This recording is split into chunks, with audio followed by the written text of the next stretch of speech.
అశేష జనవాహిని జగన్ మాజీ ముఖ్యమంత్రి, ప్రస్తుత ఎమ్మెల్యే పులివెందుల, కడప జిల్లా. ఆయన పర్యటనలో వైఎస్ఆర్సీపీ అధ్యక్షుడు కూడా. ఆయన రైతుల కోసం ప్రతిపక్షంలో ఉన్నాడు కాబట్టి ఆయన రైతుల యొక్క ధరలు, రైతులకు సంబంధించినటువంటి పొగాకు పంటల గురించి రకరకాలైన దాని మీద ఆయన పర్యటన చేయడం జరిగింది. అంటే ఇప్పుడు వాతావరణము 2029 ఎలక్షన్స్కు ఇప్పటి నుంచే ప్రయత్నాలు చేస్తున్నట్లు మనకు అర్థమవుతోంది.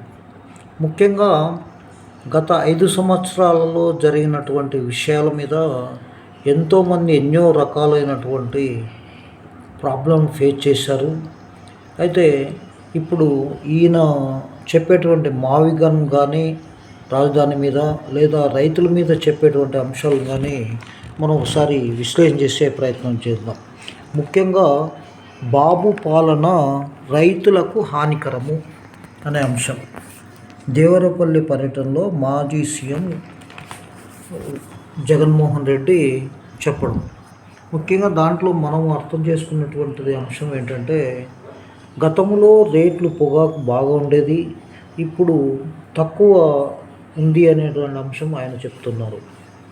గతంలో సగటున అనేతలకి కొంచెం డిఫరెంట్ అవుతుంది.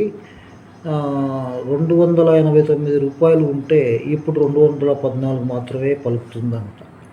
ప్రతి కిలోపై రైతుకు 75 రూపాయల చొప్పున నష్టపోతున్నాడని ఆవేదన వ్యక్తం చేశారు.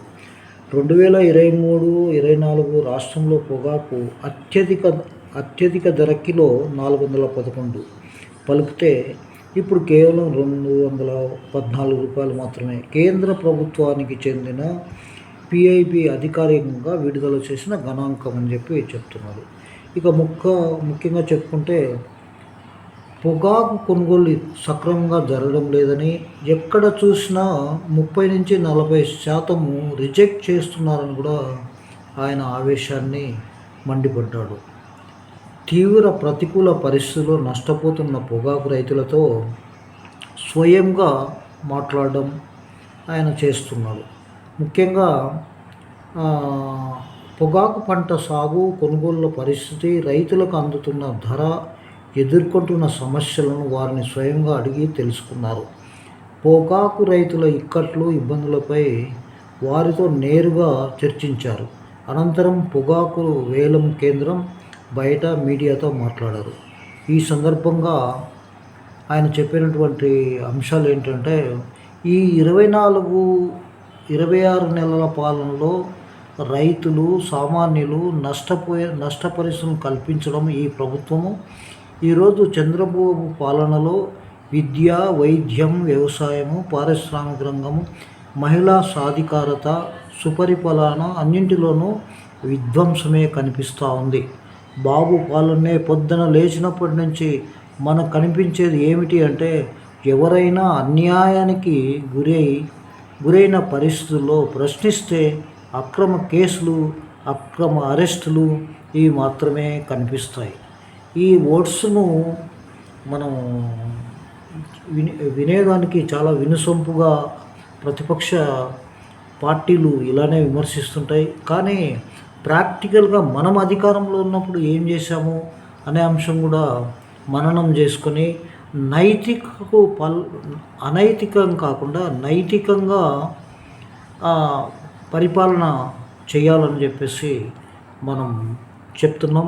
మీరు అధికారం రావడానికి ఏమేమి చేశారు, అధికారంలో వచ్చిన తర్వాత ఎలాంటి అధికారాన్ని చెలాయించారనేది ప్రజలందరికీ కూడా తెలుసు. ముఖ్యంగా ప్రజాస్వామ్యంలో మీ నాన్నగారు అయినటువంటి డాక్టర్ దివంగత నేత మాజీ ముఖ్యమంత్రి గారు వైఎస్ గారు చెప్పినట్లు మీకు కావలసినటువంటి అన్ని సదుపాయాలను ఆయన కల్పించి ఈ సాక్షి పత్రికను కూడా మీకు ప్రచారం చేసుకోవడానికి ఒక పత్రికను కూడా ఆయన హయాంలో ముఖ్యమంత్రిగా ఉన్నప్పుడు చేసి వారసత్వ సంపదగా మీకు కావలసినటువంటి అన్ని సౌకర్యాలను కూడా ఆయన కల్పించాడు. ఆయన ఉద్దేశం ఏంటంటే ప్రజా సేవ చేయాలనే ఉద్దేశంతో చెప్పాడు. అదేవిధంగా ప్రజల గొంతు వినగలిగేటట్టు ఉండాలి ప్రభుత్వం అని చెప్పారు. మీ పాలనలో ప్రజల యొక్క గొంతు వినే అవసరం ఉన్నదా? విన్నారా? ఇది ఇంకా దాన్ని గతాన్ని గురించి మనం ఇప్పుడు చర్చించలేము, కానీ పరిపాలన చేసేటప్పుడు ప్రజల మన్ననలు పొందాలి తప్ప ఈ యొక్క మనము రాజులము, ప్రజలందరూ మనకు ఏదో అనుకొని పరిపాలన చేస్తే ఓడిపోక తప్పదు. 11 సీట్లకు ఎందుకు పరిమితమయ్యారు? మినిమం పూర్తిగా అధికారంలోకి రాకపోయినా కొంత 20% లేదా 50 సీట్లు మీ యొక్క మారాం చూస్తే 11 సీట్లకు ప్రతిపక్ష హోదా రాదు అని చట్టాలు చెప్తుంటే నాకు ప్రతిపక్ష హోదా వస్తేనే అసెంబ్లీకి వస్తానని చెప్తున్నాం. అది ఒక సాకు. ఒక ఎమ్మెల్యేను ఎన్నుకున్నప్పుడు ప్రజలు వారి యొక్క సమస్యలు అన్నీ కూడా అసెంబ్లీలో చర్చించాలి. అసెంబ్లీకి పోకూడదని, అసెంబ్లీలో చర్చించకూడదని ఈ ఎన్ని రకరకాలుగా ఒక షాడోయిజం లేదా ఒక నియంతృత్వ పోకడంతో అసెంబ్లీలో చర్చించవలసినటువంటి సమస్యలు ప్రజల దగ్గర చర్చించి ప్రజలను అప్రమత్తం చేయడంలో తప్పు లేదు, కానీ ఈ యొక్క శాంతి భద్రతలకు అదేవిధంగా ఈ యొక్క ట్రాఫిక్కు ఇబ్బంది పెట్టేటువంటి మీరు బలప్రదర్శన చేయడం అంత కరెక్ట్ కాదేమో అని మేధావులు అనుకుంటారు. ఇక్కడ రాజకీయ పార్టీలన్నీ ఒకటే, లక్ష్యం ఒకటే, అధికారం రావాలి, తర్వాత ప్రజల మీద పెత్తనం చెలాయించాలనేటువంటి అంశమే ఏ పార్టీకైనా ఉంటుంది. మీ పార్టీ అతీతం కాదు. ముఖ్యంగా బ్రహ్మాండమైనటువంటి చంద్రబాబు నుంచి విమర్శించారు. చంద్రబాబు నాయుడు పార్టీ అంటే వెన్నుపోటు పార్టీ. ఈ వెన్నుపోటు పార్టీ వల్ల రాష్ట్రానికి ప్రజలకు బాధ తప్ప ఇంకేమైనా మిగిలిందా అంటూ మీరు అడుగుతున్నారు. 67% జనాభా వ్యవసాయం మీద ఆధారపడి ఉన్న నేపథ్యంలో 26 నెలలుగా ఏ ఒక్క పంటకైనా గిట్టుబాటు ధరలు వచ్చాయా? వరి, మొక్కజొన్న, అరటి, కొబ్బరి, పత్తి, మినుములు, పెసర్లు, సజ్జలు, మిర్చి, పొగాకు, ఉల్లి, టమోటా, కోకో, చీనీ, చివరకు ఆక్వా రైతులకు కూడా గిట్టుబాటు ధరలు రాని పరిస్థితి. ఈరోజు నేను దేవరపల్లికి వచ్చి పొగాకు రైతులు అక్రందనల మధ్య నిలబడి ఉన్న పొగాకు పంటను తీసుకున్నా ఇవాళ కనిపిస్తున్నది సంక్షోభమే. రైతులు ఇవాళ రోడ్డున పడి ఉన్న పరిస్థితి కనిపిస్తుంది. బాబు వింత మాటలు, ముఖ్యంగా వింత మాటలు అంటే ఆయన చెప్పేటువంటి ఈ యొక్క డమాల్ అనేటువంటి మాటను మనం అర్థం చేసుకుంటే బియ్యం తింటే క్యాన్సర్ వస్తుందట, కాబట్టి వరికి గిట్టుబాటు ధరలు రాకుండా డమాల్ చేసే కార్యక్రమం చేశాడు. అదేవిధంగా మిర్చి తింటే ఎసిడిటీ వస్తుందట, కాబట్టి మిర్చి పంటకు గిట్టుబాటు ధరలు రాకుండా డమాల్ చేశాడు. మామిడి తింటే షుగర్ వస్తుందట, అందుకే మామిడి పంటను డమాల్ చేశాడు. గిట్టుబాటు ధరలు లేకుండా రైతులను రోడ్డు మీదకి తెచ్చాడు. ఇక పొగాకు పరిస్థిస్తే హెల్త్ దెబ్బ తింటుందట. పొగాకు మంచి రేటు వస్తే బాగుండదని చెప్పి పొగాకు రైతులను కూడా డమాల్ చేశాడు. కాబట్టి చంద్రబాబు పరిపాలన రైతులకు హానికరం, వ్యవసాయానికి ప్రమాదకరం అన్నట్లుగా ఇవాళ రాష్ట్ర పరిస్థితులు ఉన్నాయని చెప్పి ఆయన బ్రహ్మాండమైన విశ్లేషణను, బ్రహ్మాండమైన ఉపన్యాసాన్ని ఇచ్చాడు.